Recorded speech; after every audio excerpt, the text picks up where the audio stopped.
A few days ago, the BJP released their manifesto. നിങ്ങൾ കണ്ടു കാണും, കുറച്ച് ദിവസങ്ങൾക്ക് മുമ്പ് BJP അവരുടെ പ്രകടന പത്രിക പുറത്തിറക്കി. And the Congress party also released their manifesto. Congress പാർട്ടിയും നമ്മളുടെ മാനിഫെസ്റ്റോ പ്രകടന പത്രിക അതിനു മുമ്പ് തന്നെ പുറത്തിറക്കിയിരുന്നു. If you look, the Congress party's manifesto is a manifesto of the people of India. നിങ്ങൾ ഇന്ത്യൻ നാഷണൽ കോൺഗ്രസിന്റെ പ്രകടന പത്രികയെ നോക്കുകയാണെങ്കിൽ, വായിക്കുകയാണെങ്കിൽ മനസ്സിലാക്കാൻ സാധിക്കും, ഇന്ത്യൻ നാഷണൽ കോൺഗ്രസിന്റെ പ്രകടന പത്രിക എന്നത് ഈ രാജ്യത്തെ ജനങ്ങളുടെ പ്രകടന പത്രികയാണ്. I'll tell you a little bit about our manifesto. ഇപ്പോൾ ഞാൻ നിങ്ങളോട് ഞങ്ങളുടെ പ്രകടന പത്രികയെക്കുറിച്ച് കുറച്ച് കാര്യങ്ങൾ സംസാരിക്കാൻ ആഗ്രഹിക്കുന്നു. Everybody knows that women look after the next generation. എല്ലാവർക്കും അറിയാം, സ്ത്രീകളാണ് അടുത്ത തലമുറയെ സംരക്ഷിക്കുന്നതും അവർക്ക് വേണ്ടി കരുതുകയും ചെയ്യുന്നത് സ്ത്രീകളാണെന്ന് എല്ലാവർക്കും അറിയാം. In modern India, both men and women have jobs. ഇന്നത്തെ ആധുനിക ഇന്ത്യയിൽ പുരുഷന്മാർക്കും സ്ത്രീകൾക്കും രണ്ടു കൂട്ടർക്കും തൊഴിലവസരങ്ങളുണ്ട്, തൊഴിലുകളുമുണ്ട്.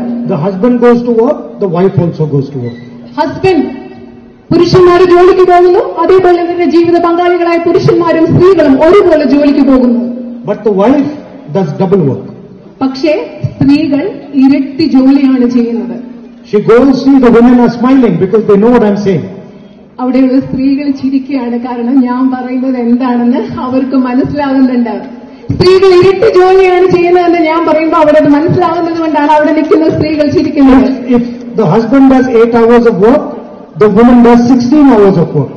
പുരുഷന്മാർ, ജീവിത പങ്കാളികളായ ഹസ്ബൻഡ് പുരുഷന്മാർ 8 മണിക്കൂർ ജോലി ചെയ്യുന്നെങ്കിൽ അവിടെ സ്ത്രീകൾ 16 മണിക്കൂറുകളാണ് ജോലി ചെയ്യുന്നത്.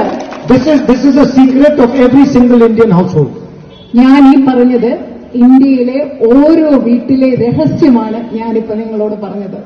So, we have recognized this in the Congress manifesto. ഇന്ത്യയുടെ പ്രകടന പത്രികയിൽ ഈ യാഥാർത്ഥ്യം ഞങ്ങൾ ഉൾക്കൊള്ളുകയും അംഗീകരിക്കുകയും ചെയ്തിട്ടുണ്ട്. And we have decided that we want to compensate Indian women for this extra work that they are doing for the future. ഞങ്ങൾ തീരുമാനിച്ചു, ഇന്ത്യയിലെ സ്ത്രീകൾ ചെയ്യുന്ന ഈ ഇരട്ടി ജോലിക്ക് വേണ്ട നഷ്ടപരിഹാരം അവർക്ക് നൽകണമെന്ന് ഇന്ത്യൻ നാഷണൽ കോൺഗ്രസ് ഞങ്ങളുടെ പ്രകടന പത്രികയിലൂടെ തീരുമാനിച്ചു. So, we have committed 3 things to them. ഇന്ത്യയിലെ സ്ത്രീകൾക്ക് ഞങ്ങൾ 3 വാഗ്ദാനങ്ങളാണ് ഉറപ്പു നൽകുന്നത്. The first thing is that we are going to make a list of every single poor household in the country. ആദ്യത്തെ കാര്യം എന്ന് പറഞ്ഞാൽ ഈ രാജ്യത്തെ ഓരോ ദരിദ്ര കുടുംബത്തിന്റെയും ഒരു പട്ടിക ഞങ്ങൾ തയ്യാറാക്കാൻ പോകുകയാണ്. Every single house below the poverty line, we are going to make a list of the people.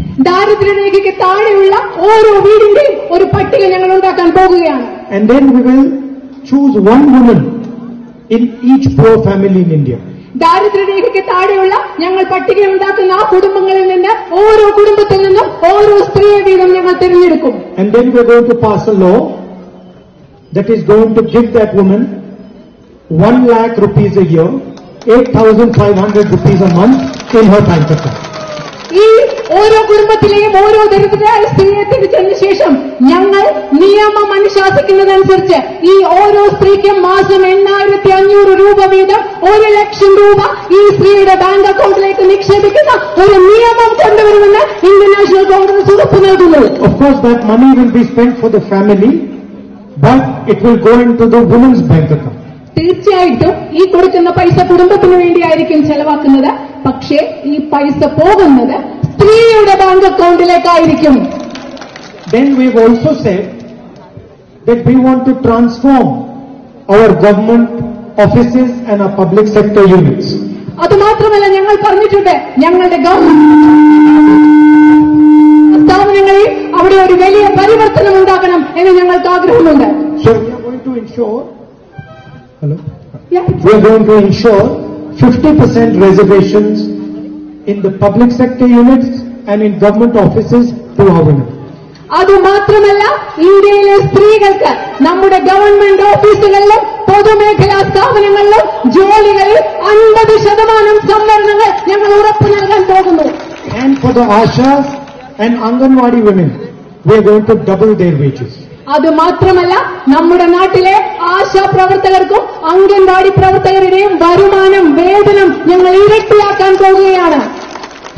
So you can see how we are targeting all sections. We are targeting poor women, we are targeting women who are working, we're also targeting women who are in government, who are in the middle class. നിങ്ങൾ മനസ്സിലാക്കണം, ഞങ്ങൾ സ്ത്രീകൾ എന്ന് പറയുമ്പോൾ എല്ലാ വിഭാഗത്തിൽപ്പെട്ട സ്ത്രീകളെയും, ദരിദ്രരായ സ്ത്രീകളെ, ജോലി ചെയ്യുന്ന സ്ത്രീകളെ, ഗവൺമെന്റിന്റെ ഭാഗമായി പ്രവർത്തിക്കുന്ന സ്ത്രീകളെ, വിദ്യാസമ്പന്നരായ സ്ത്രീകളെ എല്ലാവരെയും മുന്നിൽ വെച്ചുകൊണ്ടാണ് പ്രകടന പത്രികയിൽ ഞങ്ങളുടെ പദ്ധതികൾ ഞങ്ങൾ തയ്യാറാക്കിയിട്ടുള്ളത്. Now everybody knows that Mr. Narendra Modi, through demonetization and a flawed GST and the Agniveer scheme, has destroyed employment in India. എല്ലാവർക്കും അറിയാം, നരേന്ദ്രമോദി നോട്ട് നിരോധനത്തിലൂടെ, വികലമായ ഒരു GSTയിലൂടെ, ചരക്ക് സേവന നികുതിയിലൂടെ, അതുപോലെ അഗ്നിപഥ് പദ്ധതിയിലൂടെ ഈ രാജ്യത്തെ തൊഴിലവസരങ്ങൾ നഷ്ടമാക്കി എന്നത് എല്ലാവർക്കും അറിയാം. So, to fight unemployment, as soon as we come to power, we are going to go back to the original recruitment system of the army, and we are going to scrap the Agniveer scheme. അതുകൊണ്ട് ഈ രാജ്യത്തെ തൊഴിലില്ലായ്മ നേരിടുന്നതിന് വേണ്ടി അധികാരത്തിൽ വന്നാൽ ഉടൻ തന്നെ അഗ്നിപഥ് സ്കീമിനെ റദ്ദാക്കിക്കൊണ്ട് മുൻപുണ്ടായിരുന്ന റിക്രൂട്ട്മെന്റ്, ആർമിയിലെ റിക്രൂട്ട്മെന്റിലേക്ക്, നിയമന നടപടികളിലേക്ക് ഞങ്ങൾ തിരിച്ചു പോകുന്നതായിരിക്കുമെന്ന് ഞങ്ങൾ ഉറപ്പ് നൽകുന്നു. Today you have 5 different bands of GST, complicated GST, a GST which allows extortion. We are going to simplify the GST and we're going to have just one band of GST. ഇപ്പോഴുള്ള GST ചരക്ക് സേവന നികുതി എന്ന് പറയുന്ന 5 ബാൻഡുകളുണ്ട്. അതുപോലെ ജനങ്ങളെ കൊള്ളയടിക്കുന്ന ഒരു നികുതിയാണ്, അതുപോലെ അതിസങ്കീർണമായ ഒരു നികുതിയാണ്. ഞങ്ങൾ അധികാരത്തിൽ വന്നാൽ ചരക്ക് സേവന നികുതി വളരെയധികം ലളിതമാക്കും എന്ന് ഞങ്ങൾ ഉറപ്പു നൽകുന്നു. Then we studied how many vacancies are there in the Indian government, and we found that there are 30 lakh jobs that should be filled, but Modi is not filling. അത് മാത്രമല്ല, ഈ രാജ്യത്തെ എത്രമാത്രം തൊഴിലവസരങ്ങളുണ്ട്, എത്രമാത്രം വേക്കൻസികൾ, ഒഴിവുകൾ നികത്താതെ കിടപ്പുണ്ടെന്ന് ഞങ്ങൾ പഠിച്ചു. ഈ രാജ്യത്ത് നരേന്ദ്രമോദി നികത്താൻ, ആളുകളെ എടുക്കാൻ തയ്യാറാകാത്ത 30 ലക്ഷത്തിലധികം ഒഴിവുകൾ, തൊഴിലവസരങ്ങൾ ഈ നാട്ടിൽ ഇന്ന് നിലവിലുണ്ട്. So we are going to give those 30 lakh jobs to the youngsters of our country. ആ 30 ലക്ഷത്തിലധികം തൊഴിലവസരങ്ങൾ, നരേന്ദ്രമോദി യുവജനങ്ങൾക്ക് നൽകാത്ത 30ലധികം തൊഴിലവസരങ്ങൾ ഈ നാട്ടിലെ യുവജനങ്ങൾക്ക് നൽകുമെന്ന് ഇന്ത്യൻ നാഷണൽ കോൺഗ്രസ് ഉറപ്പ് നൽകുന്നു. Finally, poor people, whenever they got a government job or they get a job with the PSU, they get it under contract labor. ഇത് മാത്രമല്ല നമ്മുടെ നാട്ടിലെ ചെറുപ്പക്കാർക്ക് അവസാനം ഒരു ജോലി കിട്ടിയാലോ പലപ്പോഴും കിട്ടുന്ന ജോലി കോൺട്രാക്ട് ജോലികളാണ്, കരാർ നിയമനങ്ങളാണ് പൊതുമേഖലാ സ്ഥാപനങ്ങളിൽ നമ്മുടെ യുവജനങ്ങൾക്ക് പലപ്പോഴും ലഭിക്കുന്നത്. They have no job security and they can be fired from one day to another. അവർക്ക് ഒരു തൊഴിൽ സുരക്ഷിതത്വമില്ല. ഓരോ ദിവസം കൊണ്ട് വേണമെന്ന് വെച്ചാൽ അവരെ ഈ കരാർ ജോലികളിൽ ജോലിയിൽ നിന്ന് പിരിച്ചുവിടാൻ സാധിക്കും. And so we are not going to continue with contract labor. We are going to make sure that the jobs, government jobs that are given, are based on long-term permanent contracts, and pension and other facilities are given to the people who get these jobs. ഞങ്ങൾ നിങ്ങൾക്ക് ഒരു ഉറപ്പ് കൂടി നൽകുന്നു. ഈ നാട്ടിലെ തൊഴിലവസരങ്ങൾ യുവജനങ്ങൾക്ക് നൽകുമ്പോൾ ഞങ്ങൾ നൽകുന്ന തൊഴിലുകൾ ഗവൺമെന്റ് ജോലികൾ, കരാർ ജോലികളല്ല, മറിച്ച് സ്ഥിര നിയമനങ്ങളായിരിക്കും. അതിന്റെ ഭാഗമായി പെൻഷനും മറ്റ് സാമൂഹ്യ സുരക്ഷയും യുവജനങ്ങൾക്ക് ഉറപ്പാകുമെന്ന് ഉറപ്പ് നൽകുന്നു. Now, the children of rich families, before they go to work, they do apprenticeships. ഇന്ന് നമുക്ക് സംഭവിക്കുന്നത് അറിയാം. ധാരാളം പൈസയുള്ള വീടുകളിലെ കുട്ടികൾ അവർ പഠിച്ചിറങ്ങിയ ശേഷം അവർക്ക് അപ്രന്റീസ്ഷിപ്പിന് അഥവാ തൊഴിൽ പരിശീലനത്തിന് പോകാൻ ധാരാളം അവസരങ്ങളുണ്ട്. Before they get a permanent job, they go for 3 months, 6 months, 1 year to private companies, to government offices, and they get a apprenticeship which is a temporary job. അവർക്കൊരു സ്ഥിര ജോലി കിട്ടുന്നതിന് മുമ്പ് അവർ ചിലപ്പോൾ സ്വകാര്യ കമ്പനികളിൽ പോകുന്നു, ഗവൺമെന്റ് ജോലികളിൽ പോകുന്നു. ചിലപ്പോൾ 3 മാസത്തേക്കാകാം, 6 മാസത്തേക്കാകാം, 1 വർഷത്തേക്കാകാം. അതുപോലെ അവർക്ക് അവിടെ തൊഴിൽ പരിശീലനത്തിനുള്ള ഒരു സർട്ടിഫിക്കറ്റ് കിട്ടുന്നു. അവർക്ക് അത് അവരെ പെർമനന്റ് ജോലി, സ്ഥിര ജോലി കിട്ടുന്നതിന് അവരെ സഹായിക്കുകയും ചെയ്യുന്നു. They get trained and they get paid for this. അവർക്ക് പരിശീലനം ലഭിക്കുന്നു. അതുമാത്രമല്ല ഈ പരിശീലന കാലത്ത് അവർക്ക് അതിന് ശമ്പളവും ലഭിക്കുന്നു. But poor youngsters do not have this opportunity. പക്ഷേ നമ്മുടെ നാട്ടിലെ ദരിദ്രരായ ചെറുപ്പക്കാർക്ക് ഈ അവസരങ്ങൾ ലഭിക്കുന്നതേയില്ല. They do not have the connections to get these apprenticeships. ഇതുപോലെയുള്ള തൊഴിൽ പരിശീലനം, അപ്രന്റീസ്ഷിപ്പ് സാധ്യതകൾ കിട്ടാനുള്ള ബന്ധങ്ങളൊന്നും നമ്മുടെ നാട്ടിലെ ദരിദ്രരായ ചെറുപ്പക്കാർക്കില്ല. So we are passing a right to apprenticeship law. ഇത് മനസ്സിലാക്കിക്കൊണ്ട് ഈ രാജ്യത്തെ ചെറുപ്പക്കാർക്ക് വേണ്ടി അവർക്ക് തൊഴിലവസരം ലഭ്യമാക്കുന്നതിന് വേണ്ടി തൊഴിൽ പരിശീലനത്തിനുള്ള ഒരു അവകാശം നിയമമാക്കുന്ന ഒരു നിയമം ഞങ്ങൾ നടത്തി വരുത്താൻ പോകുന്നു. This is a revolutionary idea, and what it means is that any youngster who has a diploma, who has a university degree, who has a college degree, has the right to get an apprenticeship. ഇത് വിപ്ലവാത്മകരമായ ഒരു നിയമമാണ്. എന്താ?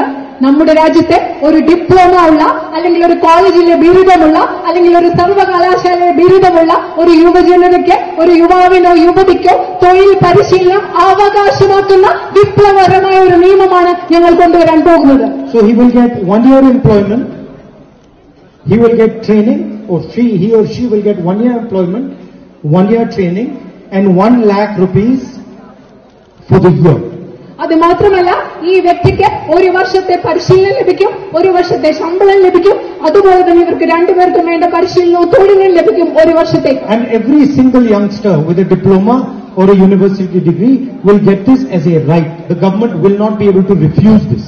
അത് മാത്രമല്ല, ഈ രാജ്യത്തെ ഡിപ്ലോമയോ ഡിഗ്രിയുള്ള ഏതൊരു യുവാവിനും യുവതിക്കും ഇതൊരു അവകാശമായി ലഭിക്കും. ഈ ഒരു അവകാശമായി സമീപിക്കുമ്പോൾ ഗവൺമെന്റിന് ഇത് ഒരിക്കലും നിരസിക്കാൻ സാധിക്കാത്ത ഒരു അവകാശമായി ഇവിടെ നടപ്പിൽ വരും. This is going to provide millions of trained youngsters to our companies, to our government offices. ഈ പദ്ധതിയിലൂടെ രാജ്യത്തിൽ ലക്ഷക്കണക്കിന് പരിശീലനം നേടിയ യുവതി യുവാക്കളെ നമ്മുടെ രാജ്യത്തെ പ്രൈവറ്റ് കമ്പനികൾക്കും ഗവൺമെന്റ് സ്ഥാപനങ്ങൾക്കും ഈ പദ്ധതിയിലൂടെ നമുക്ക് ലഭ്യമാക്കാൻ സാധിക്കും. And at the same time, they will all get 1 lakh rupees, 8,500 rupees a month in their bank account. അത് മാത്രമല്ല, എല്ലാവർക്കും 1,08,500 രൂപ അവരുടെ ബാങ്ക് അക്കൗണ്ടിൽ ലഭിക്കുകയും ചെയ്യും.